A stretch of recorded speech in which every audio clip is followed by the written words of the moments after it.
ba cả đâu rồi bắt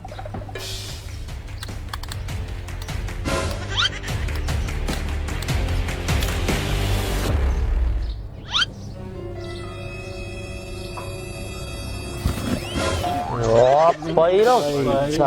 còn được diêm quay số quay chân mà tiệt màu nâng khơi họ là hát thích mơ bị chơi mà để đây bao sát tô mùi bị chơi mà nâng một đo Campuchia vì sao bà bị chơi mà cứ chiaផលិតផលរបស់ប្រទេសកូរ៉េចេញពីរោងចក្ររបស់ប្រទេសកូរ៉េបាទនឹងមកដល់ប្រទេសកម្ពុជាយើងនៅ2សប្តាហ៍ទៀតហើយចំណុះbị chơiនេះគឺមាន2គឺ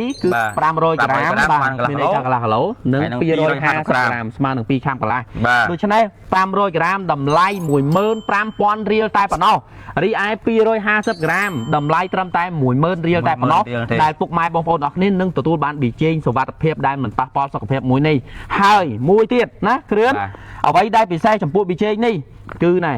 ការវិកចប់រចនាមកគឺថាស្អាតស្តង់ដារសំខាន់ស្រួលទុកស្រួលដាក់ស្រួលប្រើប្រាស់មានក្បាលមូហើយស្រាប់ស្រួលទៀតអត់ចាំបាច់ហែកក្បាលមូហើយស្រាប់ខ្យល់ចូលនេះគេថាចប់បានយ៉ាងស្អាតហើយងាយស្រួលប្រើប្រាស់ស្តង់ដារខ្លាំងមែនតើហើយចំពោះបងប្អូនទាំងអស់គ្នាប៉ុន្មានថ្ងៃមកនេះគឺខ្ញុំប្រកាសជ្រើសរើសមេដេប៉ូធំផ្ដាច់ខេត្តឃើញគាត់តាក់ទងមកច្រើនបងប្អូនកុំចាស់សាកុំចាស់សា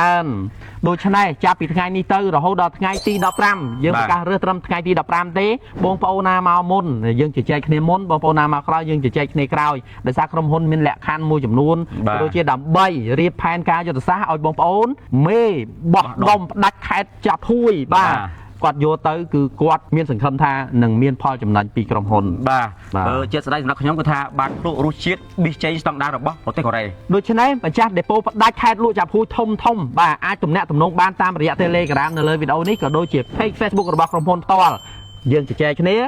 ដើម្បីរកផលចំណេញដល់អ្នកគ្នាហើយយើងនឹងមានការផ្សព្វផ្សាយរៀបធ្វើទីផ្សារជូនបងប្អូនអ្នកគ្នា